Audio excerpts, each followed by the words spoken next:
Oh no. Oh my no. No. I need this to be a thing. I really need this. Yeah, we've lost him. He's gone. Oh.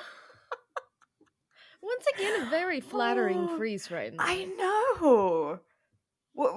This guy will never need to pay for headshots. Just No, needs just to take the have tech freeze frames. problems. Actually, I could. Let me just snip that right now.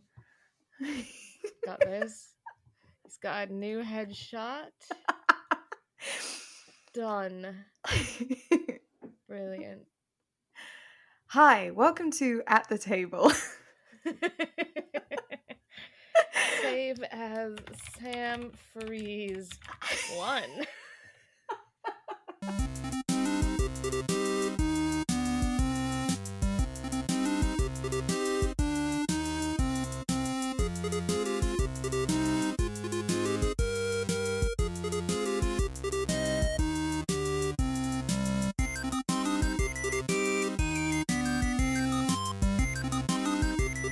Hello, and thanks for tuning in to At the Table. Tonight, as always, we have our incredible hosts, CJ, Hi, I'm CJ. Jez, Hi, I'm Jess. and myself, Sam. We have just got back from our quick winter tidings, our Christmases and our New Year's. We've always got interesting things to bring you from the TTRPG space. But first, what have we been up to, team? Who would like to go first? I'll do it. Go for it. Jess. I'll do it. I've been doing nothing. I've been doing absolutely bugger all for the last week. This has been amazing. Highly recommend it. 10 out of 10. Nice. No, seriously, I've taken a break from TTRPGs for a bit just because we've got a lot going on, and I say that I took about 3 days off, and then on the 4th day of Christmas, my brain, she said to me, "Why don't make your players roll some dice in the interim?" Yeah, just... why did you make us do that? Oh, that's a really good question, Sam. Here's the thing. I could have made you roll them in session. Yeah. However, I like in between plays for dice rolls to happen, because if you roll badly, if you roll well, you don't know what end of the spectrum that's going to be on until we're at the table again. And that gives you something to wonder, chew on. Maybe you've got a plan to reverse it, something like that. But it keeps you in the game without making sure you're always in the headspace. It's just something to chew on. Don't worry about it. It's all fine. I'm sure it's all fine. I'm sure it won't have any impact at all. When we're summoned to do stuff like that, it always feels like we're part of some kind of like intelligence agency, like sleeper cell. Like we've all been received a message, roll a die, we tell the information, and then nothing happens. And then like, or maybe like it's the inverse of a flash mob. We have to do something alone. We don't know what's going to happen. Nobody else is going to corroborate with us, and we'll find out later. Maybe I will let you know. Maybe I won't. Maybe it will affect what comes at you next. Maybe I'm just doing it to fuck with you. Who knows? Excellent. I love the psyops. suspense. I love the suspense. On a comedy podcast, on a comedy stream, podcast. Sorry, I've got it on tapped in. On a comedy stream, the D&D Spelljammer, the absolute perpetual tension and anxiety. Yeah, that's what I wanted from my fun-loving games. Exactly. Comedy is tragedy plus time. So, how tragic you want to make it?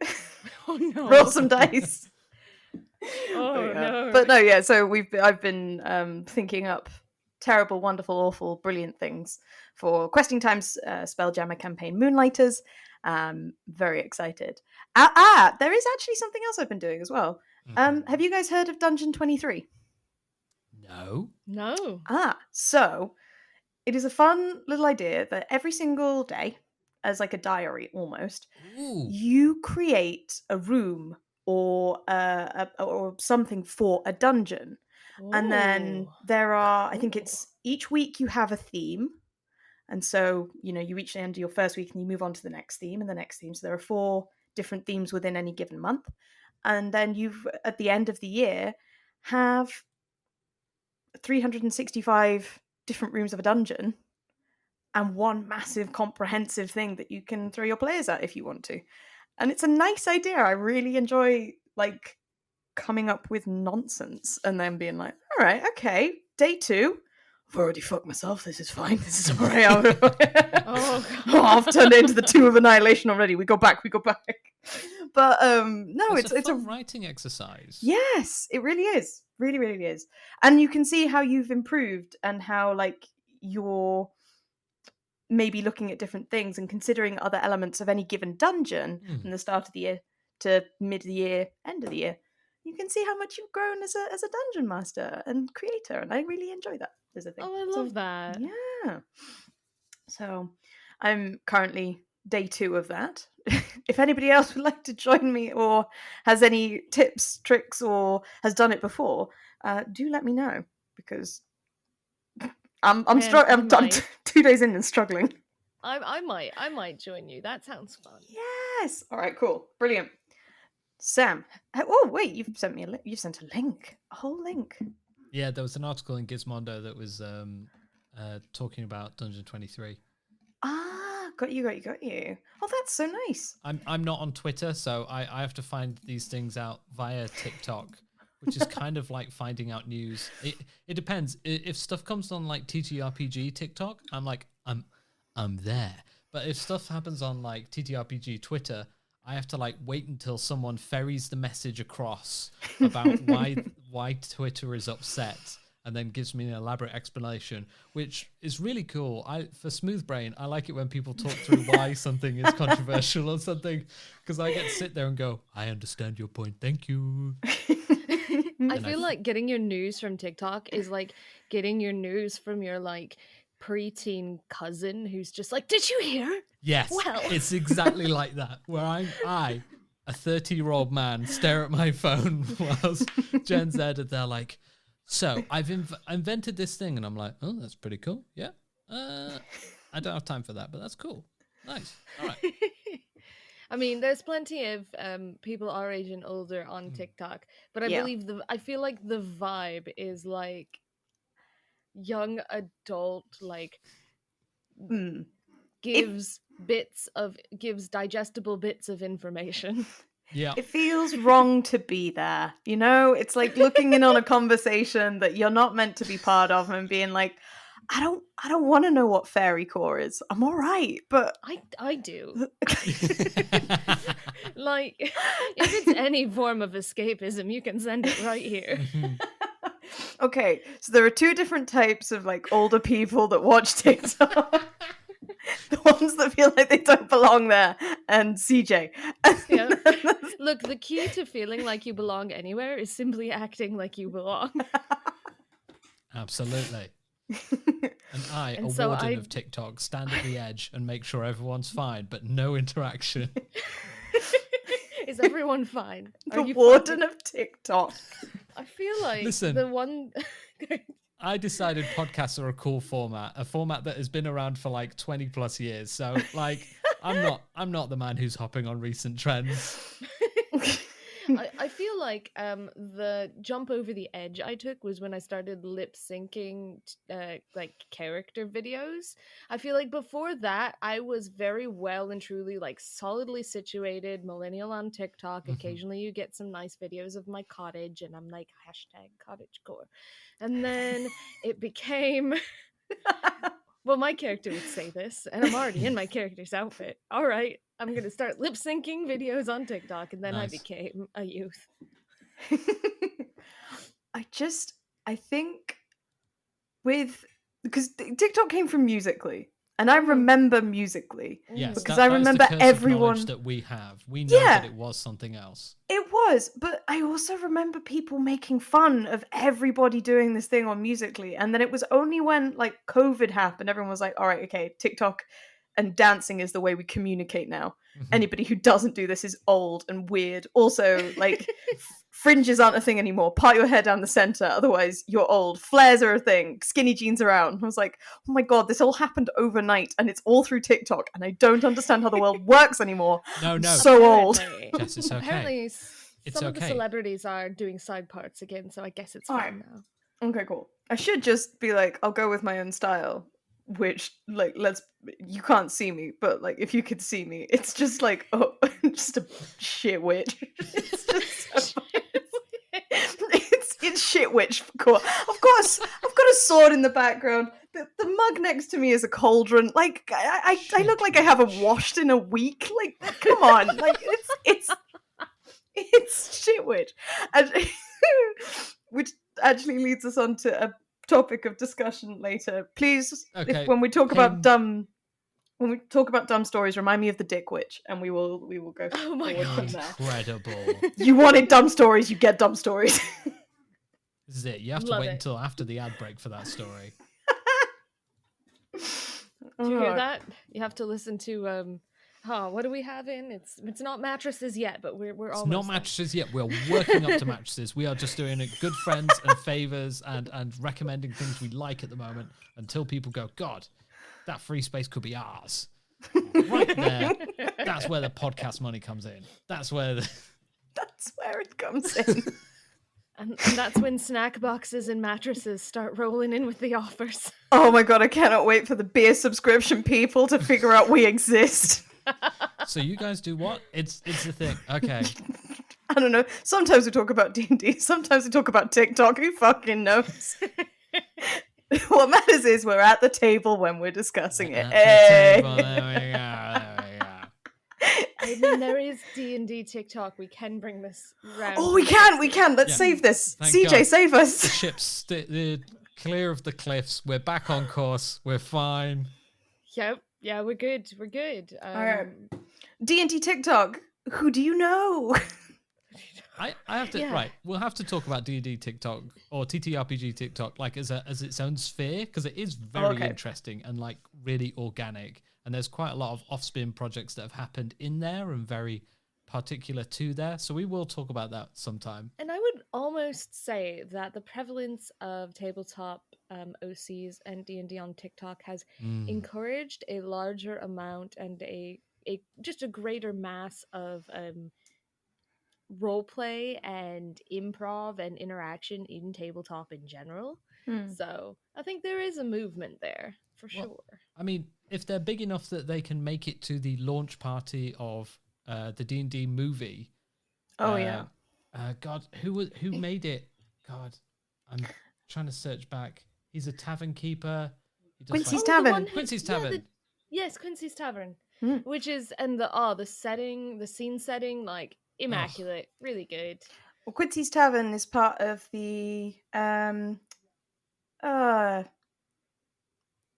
have forgotten their name entirely, but they are disability players of D&D, I think, or disability players of Wizards of the Coast. They're doing a full campaign soon, I believe. I think it's Oh, Dragonlance. awesome. Yeah. So Quincy's part of that.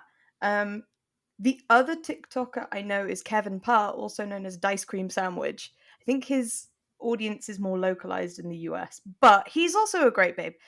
Both Kevin and Quincy were over at D&D in a castle. I can vouch. Kevin's a lovely. great dude. He's a lovely man. Really enjoy him. His energy is just like on TikTok. He comes across as like very, he's like very much an actor. And he's very enthusiastic. And you meet him in real life, and he's just that. It's so cool. It's like, I'm a big fan. So yeah, you should go check him out on TikTok. I love it. All right, Dice Cream Sandwich. Dice done. Cream Sandwich. Yeah, and of course, I think the biggest one that I would say I know from TikTok is Ginny D. Absolutely. Yeah. And actually, when you think about it, that does speak a lot to how much those creators have spread the word of TTRPG content. And definitely. I think I'm not saying TikTok did it on its own, but I think without TikTok, I think TikTok and Critical Role are probably the two biggest reasons we have this boom now. yes, on Stranger Things. Let's give Stranger Oh, Things. sure, I forgot about Stranger Things. Yeah, I would Yeah, but lump they only that played right D&D up there. for so- like 10 minutes collectively. Yes, but the entire premise of the TV show was based on the idea Yeah. that, Oh, like, God. you can play things in So- miniature and control it and roll of the This dice. is Nostalgia. no shade. I think it's so cool, but I got a firsthand Boxing Day. I went to family's house, and I got a firsthand sort of experience on how much Stranger Things has actually brought people into the community. Really? My cousin and her husband was like, we got an intro D&D thing and we're so excited to play because we've been wanting to play D&D for years, and Oh. and I was like, oh, that's really cool, and I started talking to them. It turns out, like, I don't know if what piqued their interest fully was Stranger Things, but the most exposure they have to D&D is Stranger Things. And like, it was like, I sat them down, I went through a lot of stuff with them, and I also offered to like DM a one shot for them, but like Aw. they had, and I mean this lovingly, and I think they would agree, they hadn't the slightest idea. They were like, what? It's But, such an okay, but aesthetic. you're running the store, like, what? And they're like, well, I want to be the DM because I'm more creative, and the other one's like, well, I want to be the DM because I'm a writer. And I was like, okay, so here's some of the things that the DM does. And they were like, so, but can I still play? And I'm like, well, some people do, but just keep in mind. And they're like, what? And they're like, and so I'm running things through with them, and they're like, I'm getting this, like, you're good, don't worry about it, but like, it's also sort of like you're speaking a foreign language to me. And I'm like, no, yeah, I literally am speaking a foreign language to you. I've been doing this since I was 11, so you have to tell me if I'm literally like rambling something that you don't understand at all. And we got like a base understanding, but in the end I was like, this is a lot to take in, especially at like 1 a.m. or whenever we were talking about it. It makes it sound like you're counseling them, like, listen, I know there's a lot to take in right now, but I need you to go home, and I really want you to think about it and come back next time, okay? Literally that, though. I'm not even joking. And so yeah, I'm like, so I've given you some bases, but I think what would be easiest, or like what, I think we're all kind of kinesthetic learners in that family group. And I'm like, so what would probably be easiest, now that I've given you some of this info and we've kind of given you a crash course, is if I just run you a one shot. And you can just see what different people's roles are like what needs to happen, what you look up. But also, here's the D&D Beyond app, which does not suck. And you don't have to work, you can just click things to roll until you're more used to things. So it was really cool, and I was really happy. But I've never had someone be like, I have the D&D core books and I am interested in D&D, and then from that point not know anything, because they're just not in the same circles I'm in. It's a very surreal experience. It is when you think about it, it's a really odd jumping in point to be like, I have seen some kids roll some dice on a TV show, pretend to be wizards for a bit, and now I want to be that. I'm gonna drop 100 quid on the core rule set, and then that is such a, I would say, dedication to such to something that is essentially it's an aesthetic. But it looks so exciting and fun. And of course, when you think about it, like from the 80s standpoint, the Stranger Things is set in, it's seen as the thing that you can play for 10 hours in the basement with your friends. We all ride bikes and have boom boxes. I don't know the 80s. I wasn't around. We'll make a blanket for it. Yeah, like I can feel that. I like that cozy element, and I can actually absolutely understand why it has inspired so many people. Yes. No, it's great. It's great. It was just so, like, I am very far from a gatekeeper. I will, like, if some random person is just like, yeah, I want to do this, I'm like, great. But I've very rarely had the experience of someone having just no exposure to it whatsoever. And just being like, I'm interested in this. I have the books. What language are you speaking? Like, I think there is a real difference between the rules as written and a game, especially for the TTRPG space. for that, because a lot of people are used to picking up a board game and go, this is how the rules work, and they might have a few homebrew rules for stuff like, you know, this card doesn't really work, so we ignore that. And then moving over to like TTRPG space, where we're like, okay, obviously we're all ignoring the encumbrance rules. Obviously we're just like doing this, and they're like, what? It's like the difference between like knowing a kingdom exists and then living at the court of royalty, where there's like gossip and organic like changes all the time. So Yes. I know when I talk to my partner a lot, I'm like, well, obviously, okay, the exciting thing about 1D&D is this and this and this. And then my partner goes to me and goes like, we've never used those rules. I'm like, I know we've never used those rules because they suck in the 2014 handbook. But in 1D&D, like it's actually cool. Yeah. She's like, I like the idea of dual wielding actually having a utility now, as opposed to becoming completely irrelevant at the third level.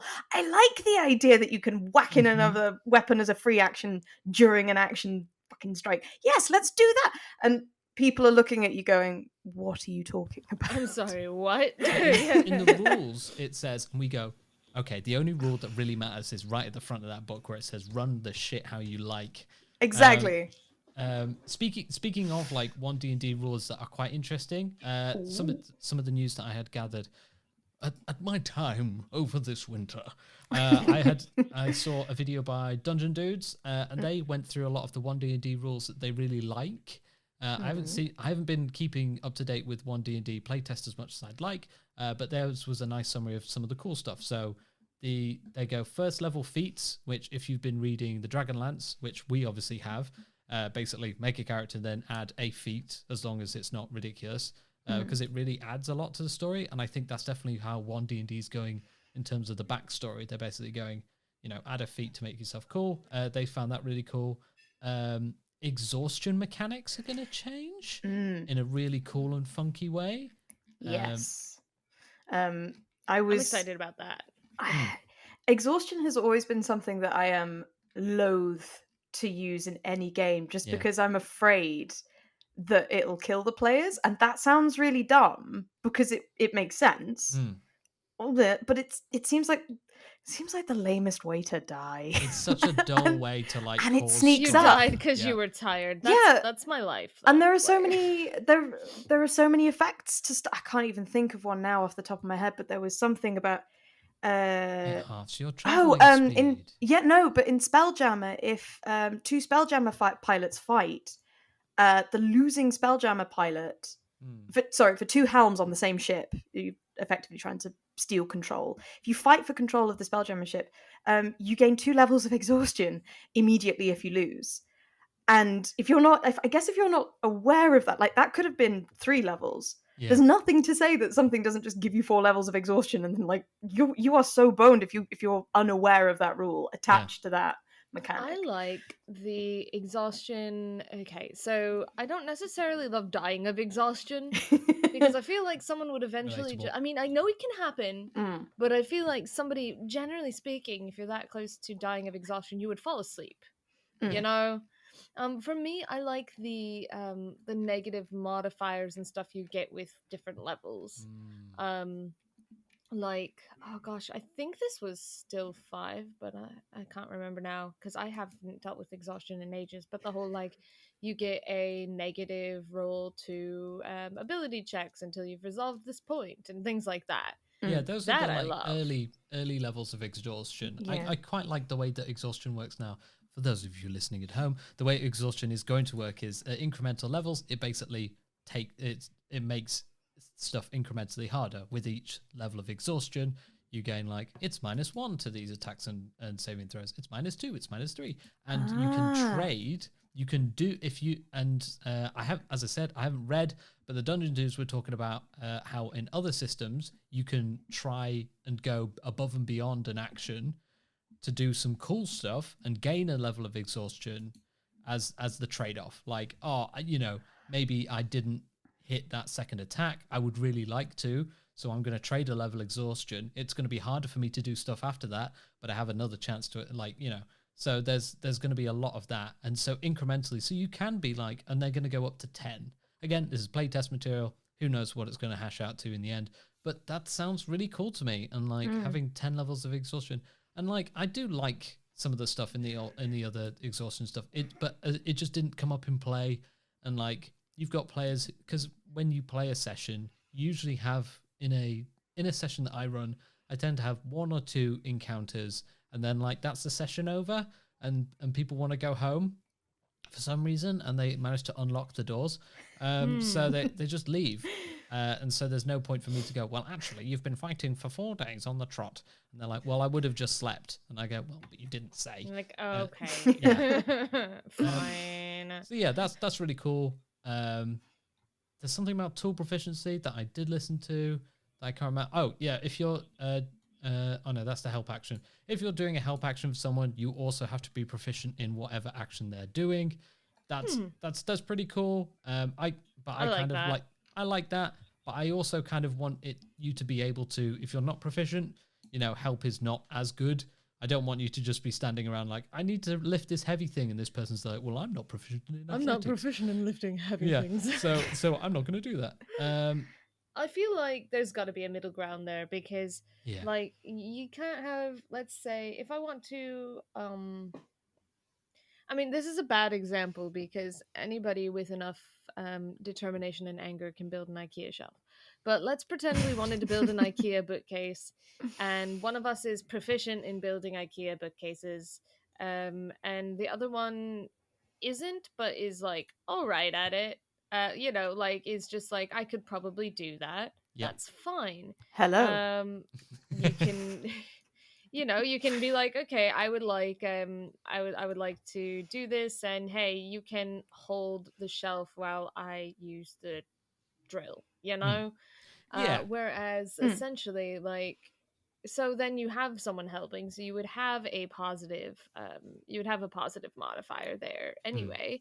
It would be like, but then if I'm trying to think of something more, if you wanted to repair a printer, and you have proficiency repairing a printer, you might be able to be like, here, hold this. But in other cases, if you're like, oh, just wipe down that thing, and then they wipe ink all over the printer and it's fucked. Maybe it could come down to the complexity of the task. Yeah. So something like lifting an IKEA bookshelf, like strength, you need some nice brute strength. Like, okay, not everybody's strong, but everyone can sort of lift. Cool, brilliant. Unless you've got no arms, in which case maybe you can't help. Well, not that or you can use your head. It's quite light. Exactly, there's ways to do that. But make yourself a ramp. Yeah, but if you are mixing a potion or attempting to cast an intricate spell, and you've got the barbarian just there, like, I don't know, maybe I can help. Maybe that's not there in their wheelhouse, and so I wonder if it's when you're taking the help action, you can then add your proficiency as well to that if you're proficient. But if not, you're just giving them advantage, which that would be very cool. I like that because then you've got kind of a 2-tiered situation. I cannot remember what was happening with ritual casting, and then as Jess said, 2-weapon fighting is just gonna work now. Yes. Because 2-weapon fighting can work. You just really have to remember to use it as a bonus action, and it does free up, especially classes like Beastmaster and Drake Warden Rangers, and some fighter classes that are using 2 weapons. You don't need to use a bonus action to use that second weapon, as long as it fits the criterion of a second weapon. And then there's lots of feats to make things, able to make that as a second weapon. So yeah, I those sound cool. I'd be interested for someone to go through stuff that doesn't work with 1D&D and see how that's played out. But I'm interested in the playtest material. I just haven't had a lot of time to read up on it, because every time I'm like, oh, I'll sit down and read it. Like a new one comes out and they're like, where's the survey for the last one? I was like, oh God, I am so slow. So yes, that's definitely worth a watch. The Dungeon Dudes go through in really good detail. They talk through a lot of stuff that works at the moment and what they like. It's a nice positive video about how 1D&D is shaping up at the moment. Huzzah! We've kind of jumped the gun. We went into what I was talking about, and then we went into news. CJ, what exciting things have you been up to? Oh shit. Well, Yeah. one of the things was teaching D&D to my cousin, which was pretty cool. That is very cool. So, kind of worked in. I did this thing. I said to myself, I've got a lot, some things are winding down, but I've got a lot going on. So but I don't want to not partake in things. Mhm. So I'm not going to seek any additional things, but if they come to me, that's fine. And so at this point, this week, yesterday I recorded Scion. Today we're doing the podcast. Tomorrow we're playing Dragonlance. Wednesday I do Spelljammer. Thursday, got a day off. I've got dinner with family. Friday I've got a Fate campaign. And then every other Thursday is Vampire the Masquerade. And I got invited also to a Strahd campaign. So that'll be fun. Yes. But these are the things that I didn't seek out but didn't turn down. So kind of running the gamut there. I'm enjoying but this I'm idea really- of you sitting on a throne, just there, like, let the games come to me. The games Bring will them. come. It was a self-preservation technique because a lot of people are doing a lot of cool things. And being like, I'd be really interested in that. Like, seems like the thing I want to do, but I just know how much I'm already involved in. And so yeah, a lot of it, like, I know the vampire campaign, it's going to be streaming for another couple months at least, because we pre-record that one and then we all go sit in the chat and chat with people, because just the players' schedules are a little nuts. So that way, if someone can't make the actual time, that's not a big deal because we've pre-recorded it. Nice. But then we all come in and hang out with people who are watching, which is fun. Although also kind of embarrassing because you get to listen to yourself secondhand. It's fine. But that one's probably wrapping up pretty soon. But I might even be DMing like a 6-shot at that point, so it'll be interesting. Or I guess it wouldn't be GMing. I guess storytelling. Yeah, there's a lot going on. In Spelljammer, 2 of our people died last episode. Oof. So that's fun. There are definitely ways to get them back, but that's on Wednesday we have our next episode, and I'm gonna have to think about how that goes. And then in Scion, my ex-girlfriend turned into a tree. So You hate I to see it. mean, I hate to see it. That's what? Yeah. So Scion, the basis is like it's myth. It's related to myths and supernatural and pantheons and stuff like that. Oh, who's the god Yeah. that turned into the tree to escape the god, the person, Yes, thing? What's that? What's her name? What was her? So That's gonna there do were my head a in. few. There were a few, but I think I'm the sorry, a couple of gods have specific- turned into trees. Yeah, what? that's the thing. Like at least 6 gods have turned into trees. I don't know But my gods. I don't know my pantheons. I'm bad with a pantheon. I think I think the inspiration for that one was Daphne. Nice. So like Apollo and Daphne without the harassment and stalking. Because myths, Myths. What you gonna do? Rewrite them? My I mean, we could, character- Well, but that's all all right. That's what we're doing. We literally do. This is not the same story that was regaled 2,000 years ago or whenever It's the true. Greeks did things. But yeah, my character is a scion of the Morrigan, so Checks out. yeah, my I was sad and I disappeared in a flock of birds. Peace. And that was how the episode ended. So it's it's going well. Everyone is suffering is the current situation in my D&D games. Tasty Well, I said suffering. D&D, tabletop RPG games. I was about to say, Scion, my girlfriend turned into a tree. It sounds like the best book. Right. We were saying it's like an anime. I can't Yes. Oh my gosh. I'd watch the shit out day of that. my girlfriend got reincarnated as a tree. Tree. Or whatever. These isekai animes are just getting off the chain. I have noticed on Crunchyroll a lot more dungeon crawl animes than there used to Yes. be. Yeah. And I blame the rise of D&D predominantly via Stranger Things. It's D&D's fault. Yeah. My friend introduced me to a manga like many years ago now, probably like 2015. And to this day, I think it's one of the better dungeon crawler types. It's called oh gosh, it's called Delicious in Dungeon, but I think they have a different English name now. And it is about a group of adventurers, but basically in like the very beginning they're like, we're poor, we can't afford to be adventurers, and one of them is like, what if we cook the monsters? And it just goes, it just yeah, it goes from there. Incredible. That's a new take. I like Yeah. this. It's great. It's really it was a good choice. So yeah, and I think it does have an anime and an English adaptation now, so that's cool. I have not kept up with it. I still have her manga under my bed like an asshole, but I'll give back to her eventually when I see her.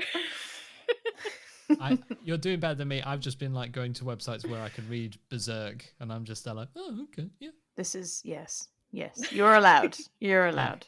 Berserk is mainstream enough now and has so much of a cult following. I think you're allowed to read some stuff for free online.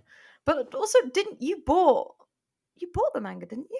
Was that you? I've bought the first couple of volumes, and then my friend warned me at the rate of which I was reading them. I'm a really quick graphic novels and manga. I can read really quickly.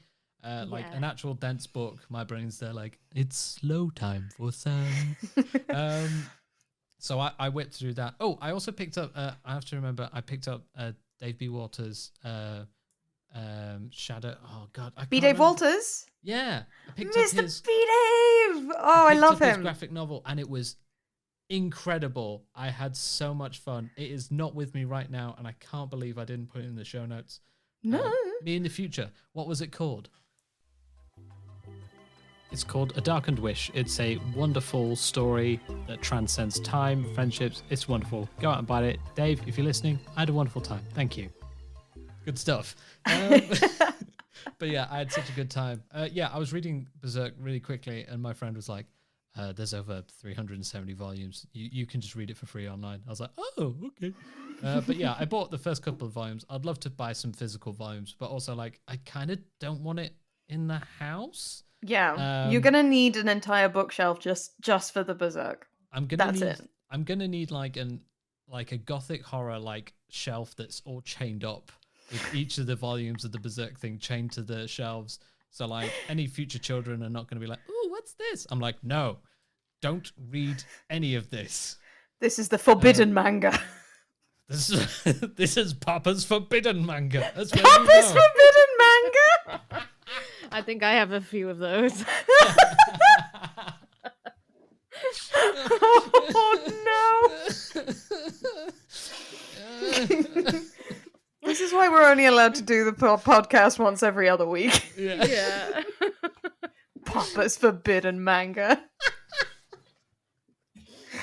Unbelievable. My partner's gonna message like, what's happening? Okay. I'm sorry. Oh my god. Oh, I've got an image of this shelf of forbidden manga, of Papa's forbidden manga, and it's just got chains. There's leather there for some reason. I'm thinking of like the first adventure in the Candlekeep Mysteries. There's just this monster that's like an animated bookshelf that's got like chained books that like flail you. So Oh my god. it's incredible. Way to bring it back to TTRPGs. Thank you. It was nice go. one, Sam. I pulled a muscle because that was a stretch. Yeah, that's all right. We made it work. So, I mean, we've got a little bit what you've been up to now, but what else have you been up to, Sam?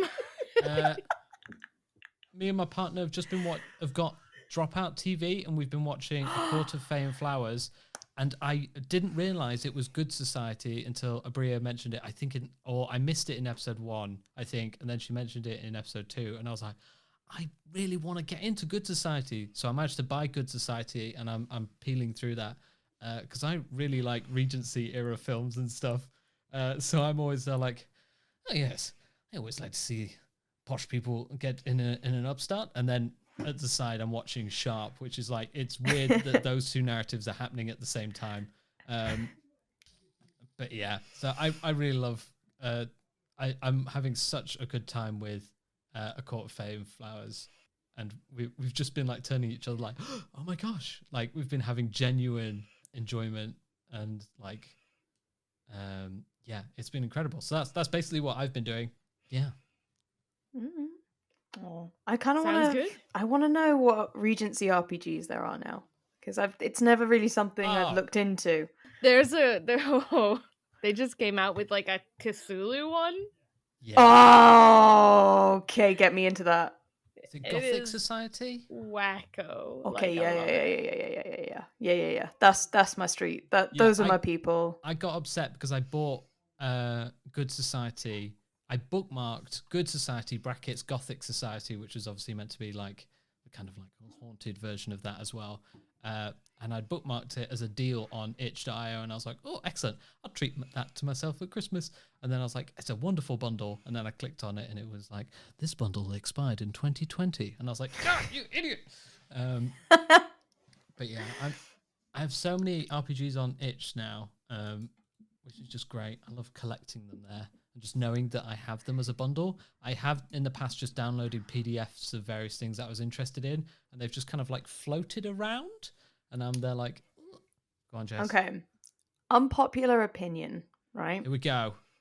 Okay. So you know how recently, I don't know if any of us saw the clip of Lou Wilson, my boy Lou Wilson, the most excellent Lou Wilson, claiming that you only need one set of dice. We right? heard the heresy. Yeah. We heard the heresy, right? Okay. I'm a very big believer in buying an RPG and playing the RPG, and then if you don't play the RPG, you're bad. I need to play the RPG that I buy. Listen. You can't. Right. You don't. I don't like.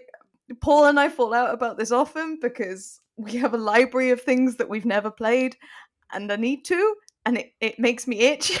Oh, I want to play all the systems that I buy, but I never like have time, or I'm never like, I'm like, my D&D party is just like, oh yeah, we really like D&D, and I'm slowly laying down the chips. And one of them suggested that we play Call of Cthulhu. I'm like, okay, be easy, be cool. It's not time to bring in Muckborg or something like that. Like, we're just gonna be cool. You sound like you're setting up like a cardboard box and stake trap. Is that lure them in? What, lure them in. Is that not what every GM is doing with their party? Be cool. Like, because at some point, as an adult, you do have to go, right, you know what's cool? Pretend. Now, come to my house, I'll cook, we'll do the shiny math rock thing, and it's we'll cool. We'll play pretend. We'll play pretend, but there are rules, and that's what we can do as adults, okay? And now, you get a shiny sword, and you get a hot old girlfriend, and you get a hot old girlfriend, and then lay it back into the box until they're shouting about why they're upset that they also can't have a pink pet dragon called Fuzzles. And at that point, you've fucking got them. All right. I have to say, I feel what you're saying, but I certainly don't practice it myself because I like to have things on hand that I enjoy, that I would like to play, and then when people go, what system should we use? I'll go, well, I do have this book. Would you like to take a look at it? So, see, I can't. I need to be able to play the field. Although if I don't want to feel restricted to my own library. I want to look around. I want to gather a group of people and be like, what do we fancy playing? What are we in the mood for? All right, let's pick something together. I will buy it. Don't worry. It means you are tied to me for at least 4 weeks. Excellent. You're stuck here because I bought it. Exactly. We agreed. Ha ha ha ha. And gotcha. And so otherwise I feel almost like FOMO, seeing everything there and not being able to play it. That's so fair. I have no idea how Paul does it, but like these books are staring me in the face, and the fact that I don't own them, like they're not mine, I didn't buy them, is the only thing keeping me sane. Like there's so many. I think I can live with them when they're digital copies because they don't look back at me. And the only one that doesn't work for that was Lancer, because I was there like, it's fucking robots, okay? Like, and I was pretty sure because I think one of my pandemic watches was rewatching Evangelion, and I was there like, God, I was not okay when I watched this the first time through. Nobody is. Nobody No is. one is. If you go back and watch it the second time round, then you've done the therapy. I've done the therapy, and I know none of this actually matters. He just needs to go and talk to his dad, okay? Like, he just Yep. needs to have a chill time and just needs to touch some grass. But before I was there like, but the angels, and what do they represent? And then this bit comes in, and then this bit made me very uncomfortable. Now, was that the point of it? Or Was that the point? that the point of it? And then the second time, I'm like, Oh, big no. robots, cool. Big robots, cool. Yeah, that's fair. So yeah, there was a couple I bought. I think one of my main listens was the Adventure Zone. So I picked up Monster of the Week when they did Monster of the Week. I was tempted to pick up a Band of Blades, but I couldn't find anywhere that was publishing it close to me. But I really like the idea. But yeah, I keep being like, ooh, I'm quite interested in them. And then Inspire Isles, I picked up as a Kickstarter thing. And I really want to run that because it also helps you learn British Sign Language. Oh, okay. Ooh. And it's That's very cool. yeah, we'll have to talk about that sometime. But that one's staring at me from the bookshelf. But it's quite a nice entry like fantasy thing. But it's meant to like just be like, hey, you can like it's not you do this and do sign language to tell the narrative. It's like to do things you need to do sign language. I was like, Fair. nice. I like that. I like that. That's a cool mechanic. That's a very cool mechanic. I support that. So yes, I ultimately, Jess, I agree with you. I'm upset because you've attacked me on a level that is very close and close to my hard drive and my heart. Look, the three of us here represent the three different views that you can have to this exact problem and dilemma. Yes. And it's the id, ego, and super ego of owning TTRPGs. I'm just saying, like, super ego over here thinks she's right. Just saying. Just saying. Surely the superego knows it's right. Technically, oh god, no. There's too much No, Freud let's now. not do There's this. too much Freud. We've gone into an area in which we do not want to remain. No. It's the Freud alert. Let's see if I can Get get back, clicks get in back. for Freud this. alert. Your mother never loved you. Your mother never loved you. God. Damn it, Freud Freud! alert. Back in the How, box. how I hate Freud. I could go on an entire separate podcast and talk about my hatred of Freud and Jungian theory and psychology graduate wasted all that money. Oh, Oh, what a mood. what a fucking mood. But yeah, no. Let's get out of this Let's this not. Freudian headspace. Let's get out of this. I refuse to give him any more money and time than I already fucking have. I will quickly go over some news things that I found very interesting that would be good for everyone. We talked about D&D disability earlier. There is a D&D for all kit made by Jennifer Kretschmer. Yes, I've seen this or floating all over the internet. So the handles on each of the books are designed to be able to pull out easily. Mm-hmm. All of the love fonts have been taken into account so that they are easy to understand for both colorblind and dyslexic Perfect.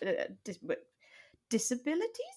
There are so many elements that have been taken into consideration, and it's so nice to see.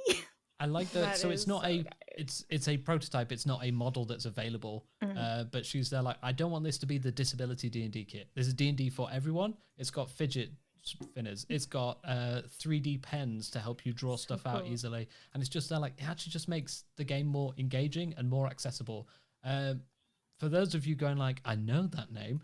If you have Candlekeep Mysteries, she wrote the 13th level adventure, The Canopic Being. Check that out. That's pretty funky. So that was doing the rounds. What else do I have in my little news pot? There's a really cool episode of another podcast called The DM's Book Club, and it's all about traps, and it's with Matthew Whitby, who does Dungeon Masters Guild House, who obviously does a lot of stuff on Dungeon Masters Guild, and talks a lot about traps and how to make them cool and interesting. And it was just a really nice listen. So go over and listen to Fiona and Matt talk about that. And lastly, Laurie Connell, who I'm following a lot on itch.io, is making really interesting RPGs made a version of Under the Floorboards, which is a borrower's style TTRPG. I love that. She made a version which is based off that, but can be run system agnostic, called A Winter's Tale, where your little house elves running around trying to keep your humans okay in the middle of winter. It's called A Winter's Tale, and it's just wonderful. I'll be dropping that in the show notes. That's yes. I looked over that a little bit. It looks so sweet. I cannot wait. Yeah. I'd love to get Laurie on to talk about some of her projects. But yeah, that's all my news. Do. Wah. Wah. All right, Wah. Waluigi over here. Everyone got their TikTok right of the Waluigi drag. Yes. Excellent. I had forgotten about it, and now I Until remembered this it. moment. Oh, Becky sent it to me, and she Shut- sent it to me out of spite because I genuinely love Waluigi and Wario with a sincerity and love. And she's like, "Why do you love these chaos demons?" Jess, you look upset. put this on Papa's forbidden manga shelf. Put this where it belongs. That's our second bit of merch, isn't it? No, second or third. weird- Hunks and Chunks may still make it. Weird dumb fact regarding Wario and the origins of Wario.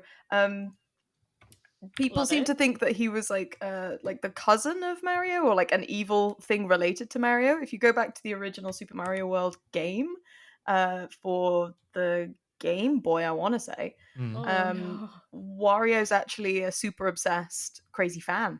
Oh. If you go into his house, and there is a statue of Mario, and he appears, and Wario appears like wild-eyed and with this crazy mustache on, and with the M flipped on the cap, and it's just like nothing is said, but it is very much indicated that this guy is a stalker. Oh my That's god. incredible.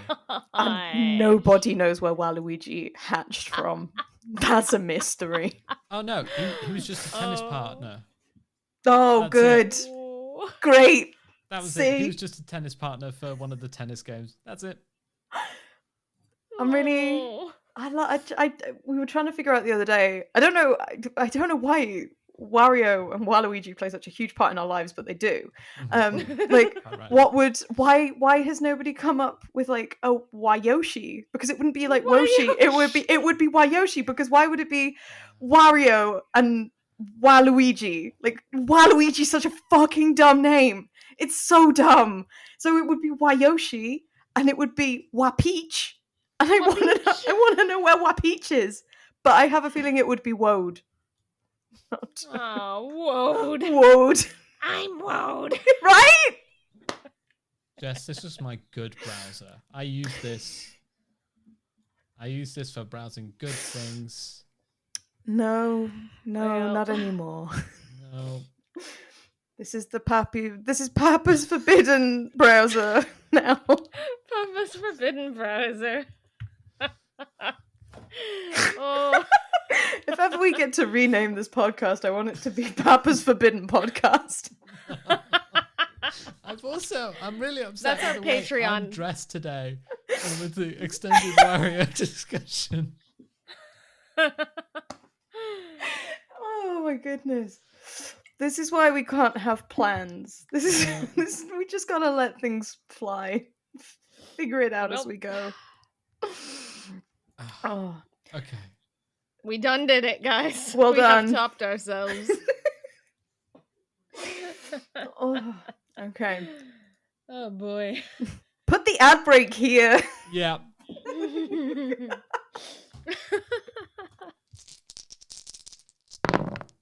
Hi everyone. This is another one of our free segments, so we thought we'd plug someone who more than definitely deserves it.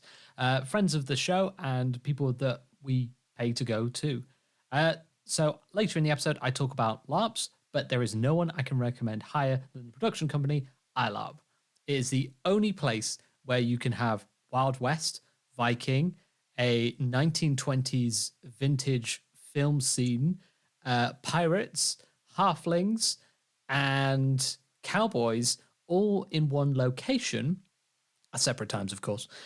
All in one locations. I haven't even listed half of the games that they are running at the moment. They are incredible. They have amazing commitment to the costuming, the setting, the storyline, the plot line, special effects, pyrotechnics, extra lighting, smoke bombs, costume designs, creature designs. There have been specifically designed creatures for each of these games, and some of these only run 2 times a year, 4 times a year. ILARP creates such a wonderful place for you to fully imagine these settings in a place that feels comfortable and organic. There are player created buildings which you can sleep in if no one else is using them. And there are different towns. There is what's dubbed as Wild West Town, and it looks like a muddy Wild West town. There is also Viking Village, which has a palisade wall. It has a fire pit. It also has like a mead hall. It is incredible. And nothing to say for the quality of these games. One of the games that I went to was Second Breakfast, a halfling game where I basically walked around as a tubby guy who just smoked his pipe all weekend and got given food all the time. I had extra surplus food to take home, which is ridiculous.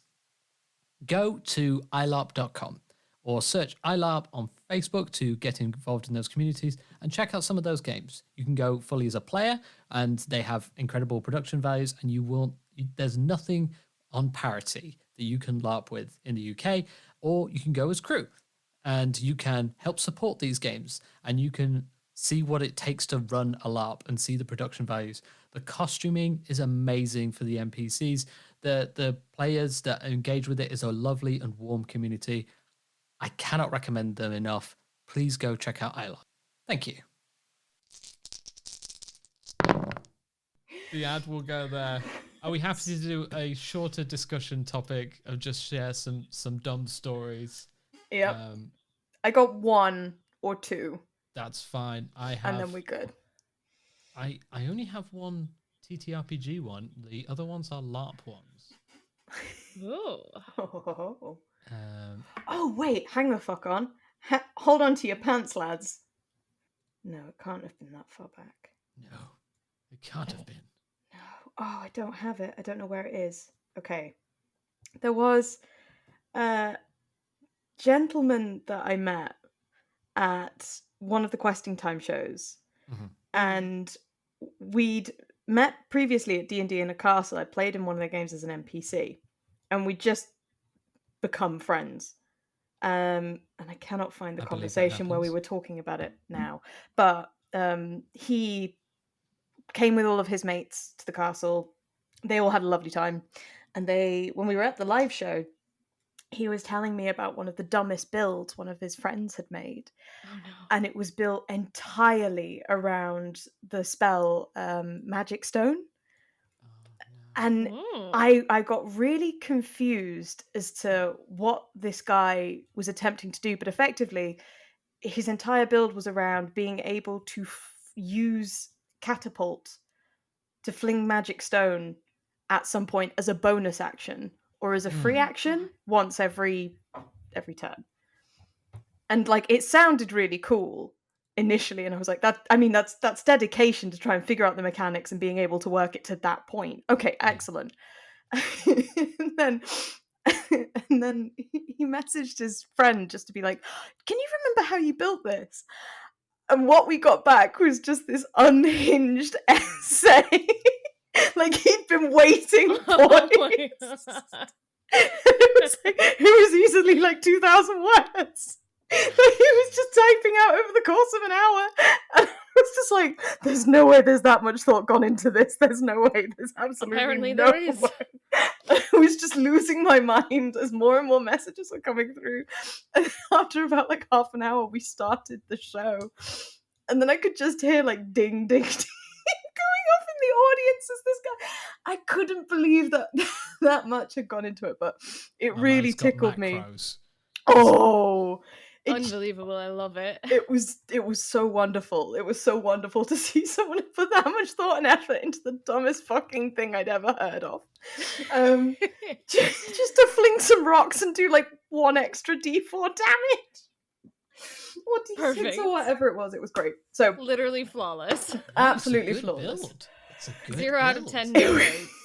just so the amount of work, the amount of effort, and I couldn't fault it even for a second. And I was just sat there playing a Just like, little well. frog boy on stage, going, "How has this guy done this?"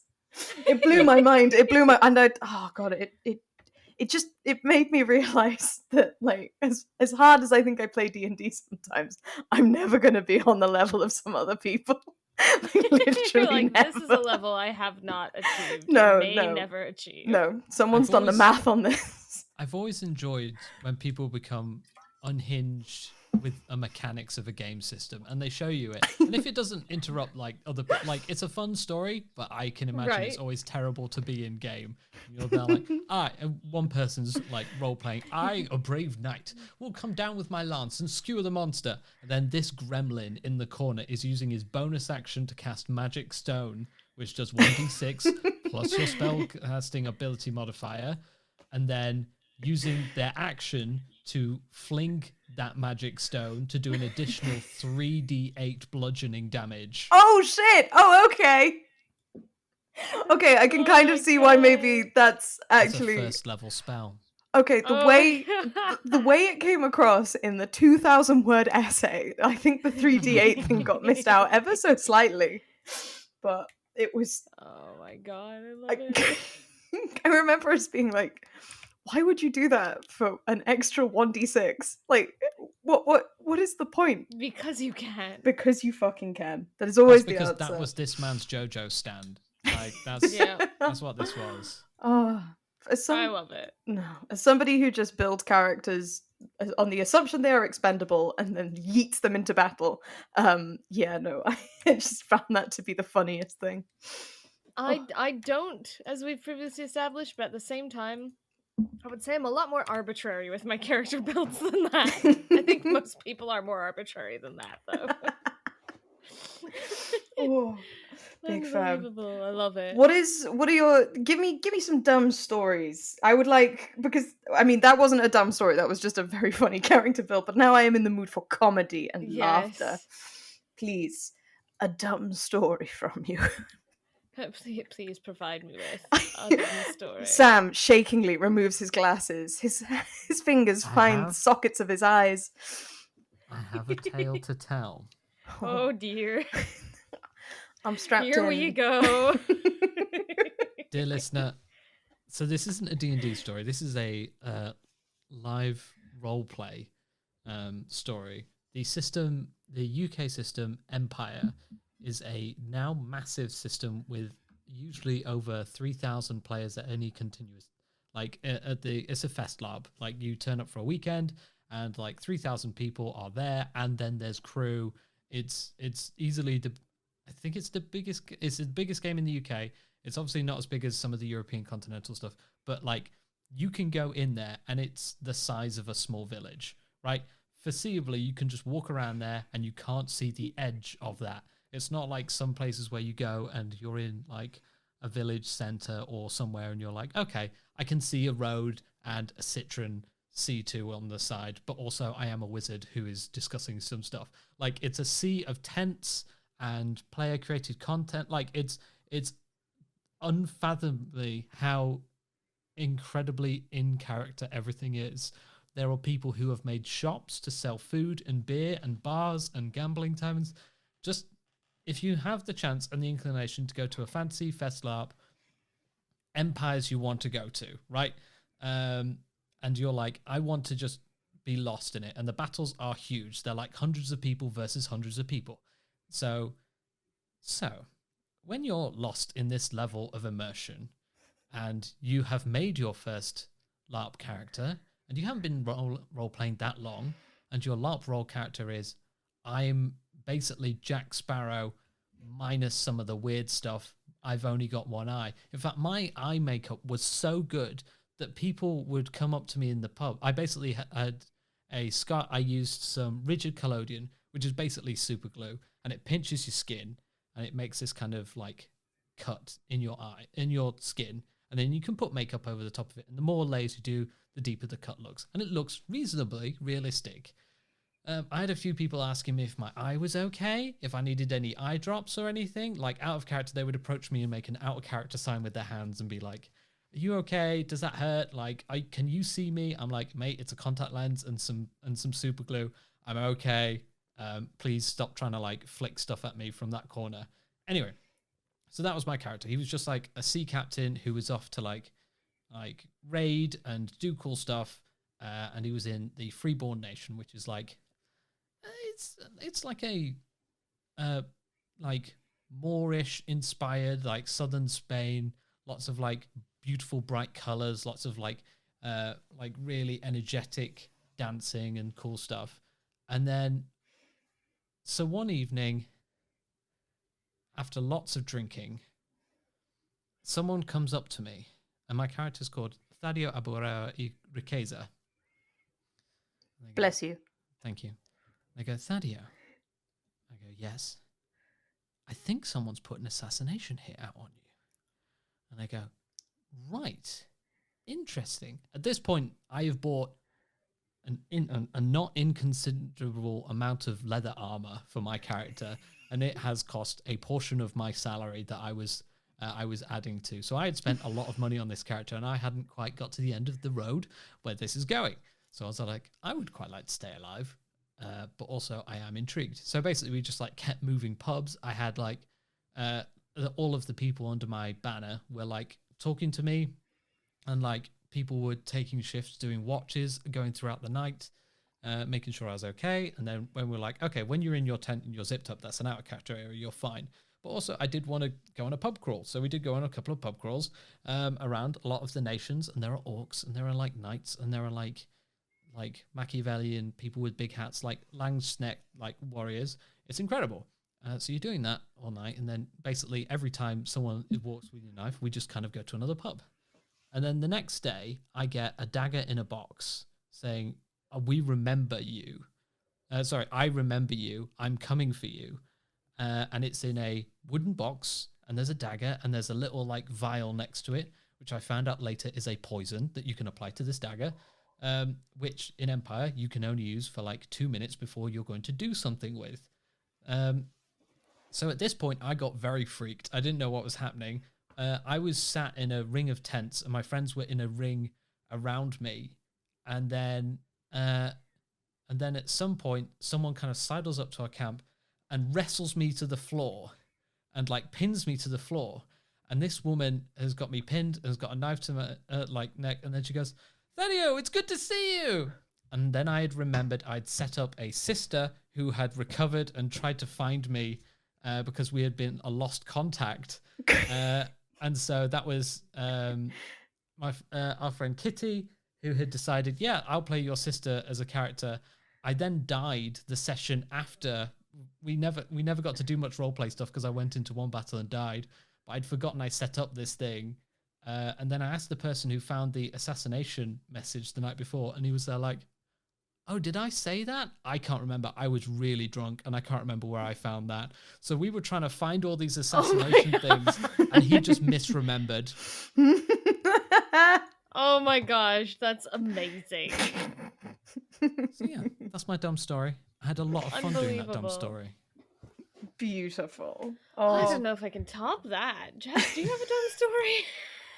I don't know if it's anything near that, but so Sam and I have a group of friends that we started playing D&D with back home, and I think it was either just after I think it was either for like Christmas or Easter, or at some point I was back in the north because I lived down south in London. I was back in the north, hadn't seen the guys for ages, and at this point I don't think I played D&D. I hadn't really found my stride with it at that point. I'd moved down to London, and I was like, I'm a big person now. Yeah, nobody plays D&D anymore. That's for kids. No, and very quickly realized that trying to cut that part of my personality out wasn't fun. And so sort of came back, lent into it, and was like, great, I get to play D&D with the lads. Fab.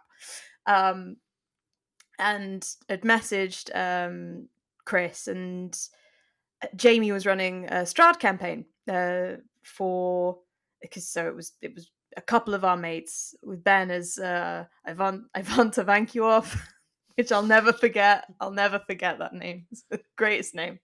And several others. And I remember Jord and Chris had formed like a really tight bond. Oh my god, yes. Really tight bond. And I don't think Jord was there that session, and they'd had to kill off his character to run in the continuity. And I was like, oh, I'll come in for like one session, dick about, and leave. How's that sound? They're like, yeah, brilliant. And I wasn't privy to like this relationship thing at that point. I wasn't really sure as to how serious everyone was taking it. And I decided to go full nonsense. I created a character called Koi Vedma, which is Russian for dick witch. Dick witch was a human that thought they were a bat. They also had the cloak of the bat, so could fly and turn into the bat. It's beautiful. They were a goblin at some point in their life and had been transformed into a human, and was determined to get to Strahd by means of ingratiating themselves into Strahd's sort of company, and figured the best way to do that would be to become a bat. So Koi meets the party, and the atmosphere is really somber. They just lost a really important party member, and everyone's trying to sort of figure out what happens now. The heart of the party had gone. The descriptions that Jamie was reading forward, it felt so bleak and so dark. And I'd made a character choice for Koi. She speaks like this. And so, just as these characters are mourning the loss of their friend, this thing falls down from the sky and just goes, "You all right, lads?" It's just, I think back on it now and go, I think she'd failed a couple of insight checks, and so it was just like, just wandered in happy as Harry, like, why is everyone so blue? And it was the worst thing I think I could have done, because Jamie had done all of this work setting up this somber atmosphere, and I've gone, I can either change everything I've worked up right now or just roll with it and see what happens. And I did. And I think we always know that Jess will back down from a bit. Oh yeah. And it was in that it was then that I think I convinced them accidentally to kill a windmill full of orphans. I'm not entirely sure. No. I can't remember. I remember sensing evil in the windmill and just going, I would cast some sort of radiant light on that point. And that's what they did, and they killed all the kids. I came in and I single-handedly ruined things, and then was like, great, I'm gonna go back to London now, see you guys later, bye. You deal with this next week, I'm off, peace. Oh my gosh. But Koi is one of my favorite characters, if only for the fact that she's a fucking menace. I think in a super somber thing, it is usually quite nice to have like a touchstone of like, that's really like really funny, in order for you to like go, okay, we're going back down now. But like, you do need to come up for it. That is incredible. It just felt like Did you tell Jamie that it was Dick Witch in Russian? I didn't know. and initially I said my name was Dick Witch, and Jamie was like, it's not that kind of campaign. I was like, all right, cool, I'll translate it to Russian, it'll be fine. Oh my god.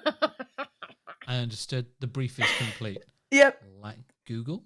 I just thought it was a really funny name. God, that's incredible. So yeah, Dick Witch, big fan, huge. Thank you. CJ, what Tales from the Void? I'm at a disadvantage because I feel like I constantly tell my stupid stories. Like, I don't think I save any of them back. Good. I think I can't remember if this was in in a like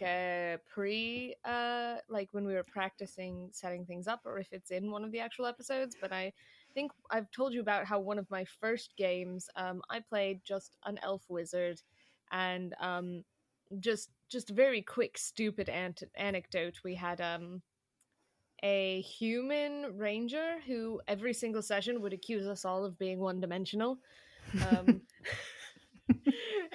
How are you? Wait. She basically played Aragorn. Um, but we were very young at the time. Like, to be fair, imagine the Stranger Things kids and one of them being like, all of your characters are one-dimensional. Like, that's where we were. Yeah.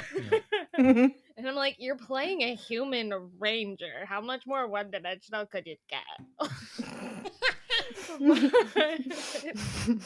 You know, so I have those. But, I mean, holy cow. I mean, yeah, they're usually short anecdotes. Like the stupid is there constantly is the problem. Like in a LARP once, we were supposed to give like a really important speech, and I walked up to the balcony and I just yelled, "Listen up, you little shits!" Did they get the message? They did. They did, and I had organizers in the back basically crying with what I found out was laughter later, so that's good. There was a time I was playing Questing Time with I was playing as Biff, who's my go-to dumb little Geordie grung boy. And Questing Time is played with comedians who most of them haven't played D&D before. A lot of them have, but just cannot be fucked with the rules. They want to be there to pretend. And I was sat next to a comedian and a personal hero of mine called Nick Sampson, who was the Yellow Power Ranger as a kid. He's amazing. He's a wonderful improviser, incredible storyteller. And so we were reading out all of our characters, and we'd agreed them with Paul the day before, and we're having a chat in character. And then Nick goes, "Oh, I didn't read anything that Paul sent me. I've decided to play. Her name is Karen. She's from Tampa, Florida. She's a retired resident just looking to play some golf and make some friends, because ultimately the true adventure is the friends you make along the way." And so it was just a bunch of weird, I think we were doing Spelljammer, so it was a bunch of fabulously creative alien races, and then just Karen.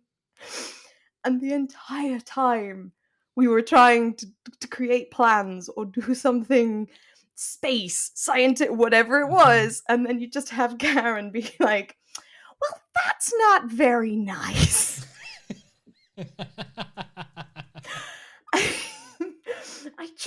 I just don't think that's something Conan would do, you know? And oh my god. every line that came out of Nick's mouth, I was fighting tears until there was a point where I couldn't fight them anymore. I think I just collapsed on the desk and just wept a little bit. But I love it when someone goes, "I understand the tone that you have set here, and I refuse to play by those rules." I actually, like, maybe unpopular opinion, hate it. Absolutely hate it.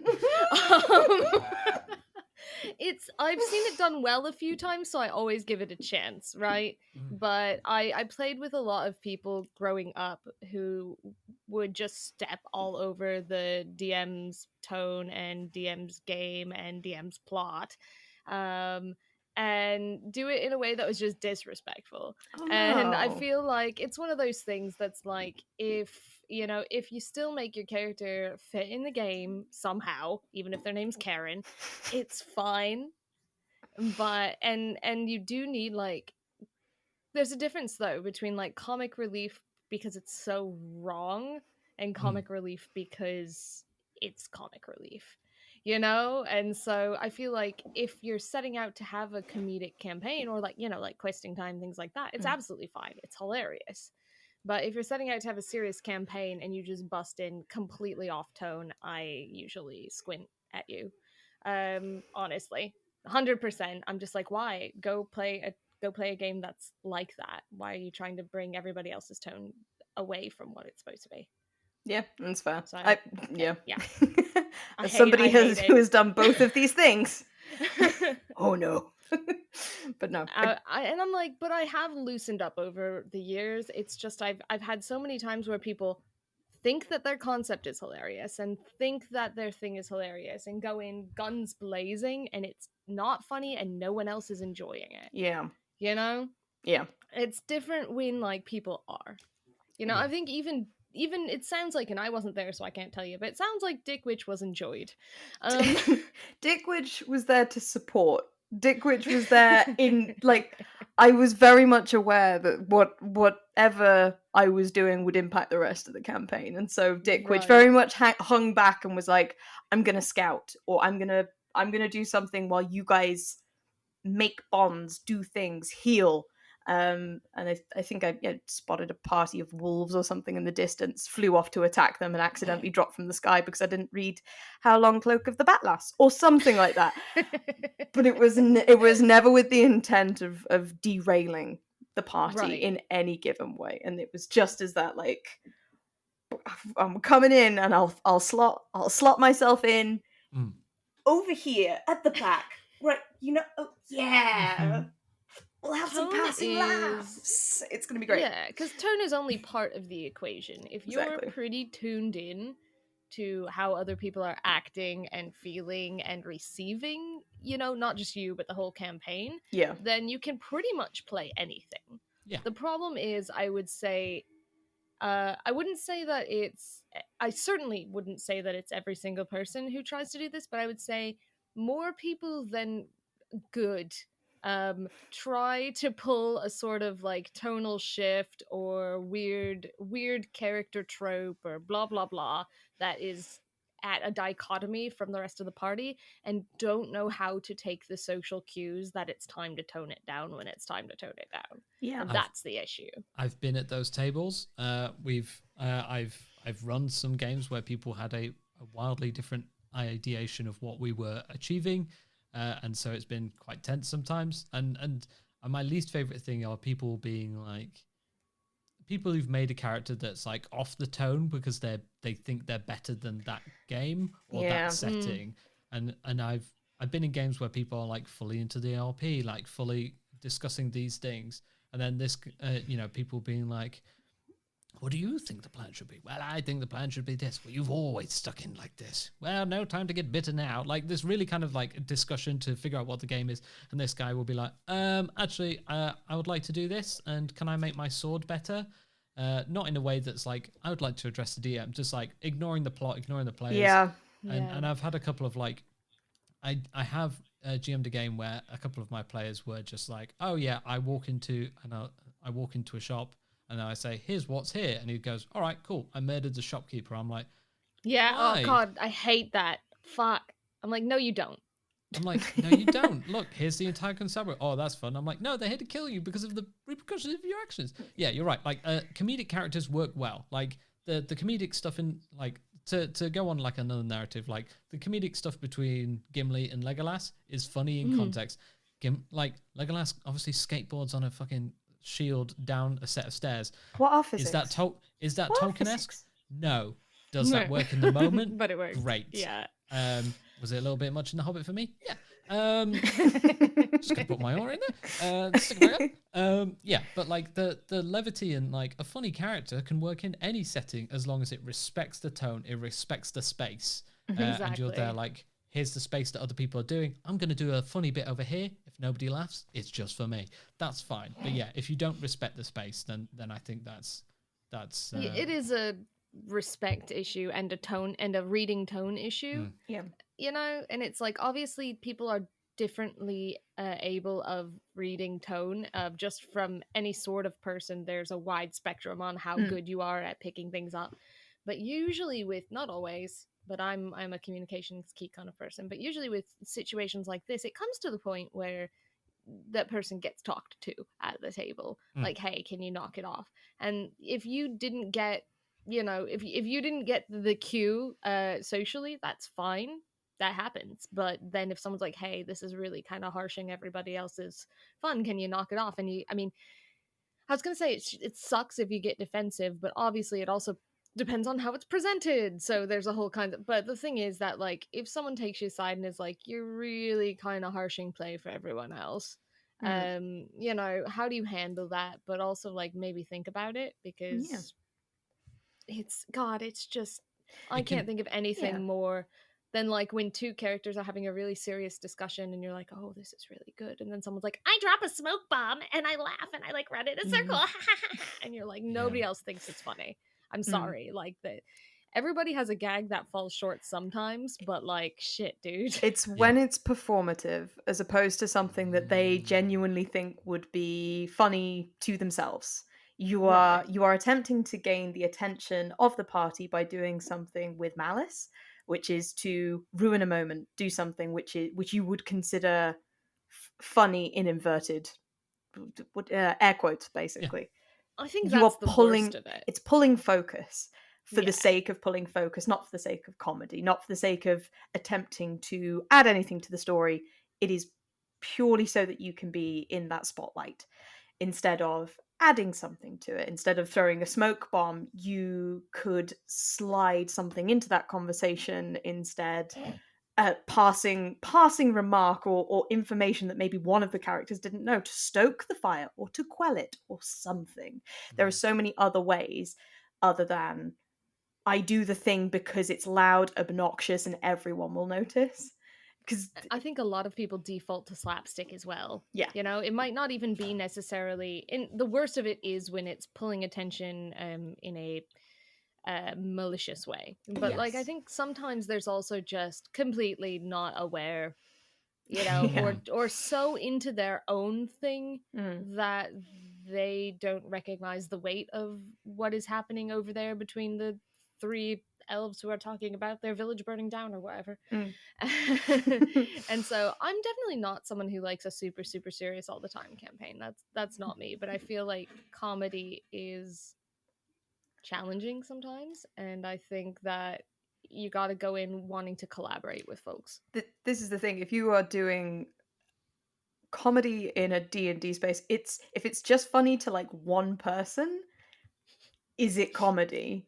Right. If it's funny to a bunch of people, and if you are all working together to make a scene funny, if you are all part of the joke, then you've got something way better as opposed to somebody just trying to make themselves laugh.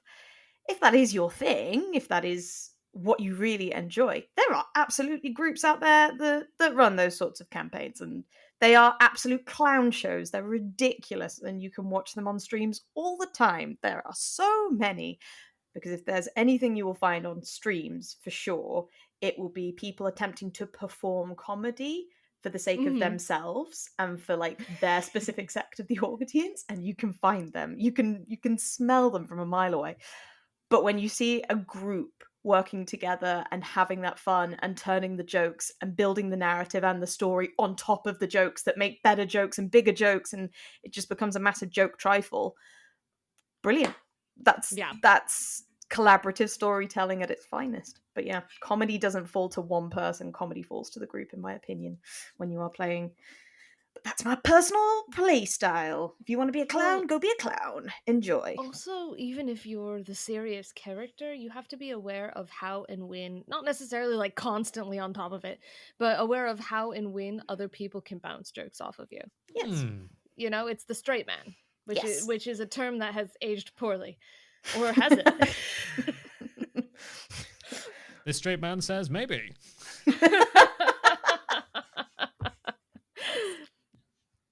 I think that my TLDR here is that my dislike of people purposefully challenging the DM's tone mostly comes down to a respect issue. Yeah. And if that respect issue isn't there, then it's not a problem.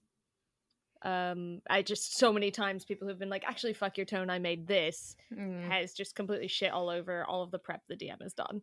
So it is usually a comedy thing, or sometimes it's a consciousness thing. Like, I'm not going to get too much into that because that feels like a completely different discussion, but sometimes it's a I don't want to like let go, so I'm going to be a little reserved and kind of make kind of shitty comments, or like your character or your player, Sam, that you were saying that like everyone's having this serious RP and then they're just like, "Hi, I'd like to make my sword better." Like sometimes it's a self-consciousness thing too. So that's a completely different place. But usually that's not a respect thing. It's a something's keeping that person from really delving in. So that's a completely different situation. But there's a few situations. Yeah. I think we could talk about table dynamic another week. Yeah, for sure. Speaking of another week, I'm tired, so I would suggest that maybe today that is all we are talking about, and we move smoothly and seamlessly to the end portion of the podcast. Yeah, we might have already just thrown away the smoothly and seamlessly part. Just gonna point that out. Smooth and seamless. Remember, Sam, edit this out. Thanks. Now you see, kids, the way I did that was comedically because both Sam and CJ laughed. Therefore, collaborative. I sense at least some respect for. Does this make Sam our DM? I don't like that as a dynamic. So you are. Are we all the DM? You are the DM, Demmen-Sewell. I don't know. True. I'm trying to make that work. I'll make it work at some point. You give me a week, I'll come back with a terrible misnomer for you. Thank you so much. Yeah, to kind of round off like our discussion topic, the fun stuff that we did was because people built on other stuff that we found funny, and we respected the space and each other. And something that both Jess and Paul Foxcroft said at the start of the Moonlighted campaign is respect both the space and the game. No one likes making fun of people playing TTRPGs whilst they are also playing them. We're all here to have fun, so we'll have fun. Yes. Okay. Let's end our merry discussion. Okay. CJ, you've mentioned a few places that you are in, many places that you are playing. So where can we find your work in a condensed or in a curated fashion? Yes, anywhere I am under CJ Starry, CJ STARRY, all one word. I'm on that pretty much everywhere, including Twitch, except for Instagram, which has a full stop between the CJ and the Starry because somebody took the other one. I'm also on Ink and Lyre on Twitch, where I do tabletop RPG streaming and TTRP_theater, and like a handful of other places here and there. But that's generally the easiest places to find me. So see you around. Excellent. Jess, where can we find your work? You can find my nonsense over at Dr. Bees on Twitter, at Julahoop on Instagram, and at It's Dr. Bees on Twitch. Because having the same name over multiple social platforms makes me anxious. That was a lie. I don't know why I said that. Yeah, no, that's where you can find me. I'm about. Every Sunday you can catch me at 7 p.m. GMT on the Questing Time Twitch the Questing Time Twitch channel, which is twitch.tv/questingtime, all one word. Where we will be playing Moonlighters Spelljammer campaign extraordinaire with our incredible Tabaxi boy. It's Sam playing Charlie Snapjaw Teachley. Yeah. I will get some words right in this ending at some point, but not today. But yeah, that's where you can find all my ramblings and nonsense. And I can be found at the Project Headphones Instagram, which I probably will revive. The Project Headphones website, or you can email Sam at projectheadphones.com. And a reminder, no one has yet collected the Canadian reward for a review of the podcast. I have £75 in Amazon voucher, so if you want some TTRPG book, let me know. Review the podcast and send it in, and I will buy it. It's not a competition. Someone just sent me a voucher to the wrong region, and that money is locked. So I'd rather it go to someone who needs a book or something. Let Papa give you the forbidden Amazon. No. Look, dear Canadian, what we buy is between us, okay? It's you and me. Nobody else needs to know. Okay, just put it on a wish list. I'll buy it. No questions asked, and I'll never email you again. Okay. So much Berserk. So much. It's just gonna be Berserk. But just the Golden Age art. Like, no, you do need the Black Sword. Okay, right. Okay, I'm stop. Thank you so much for listening to At the Table. We will talk to you. Bye.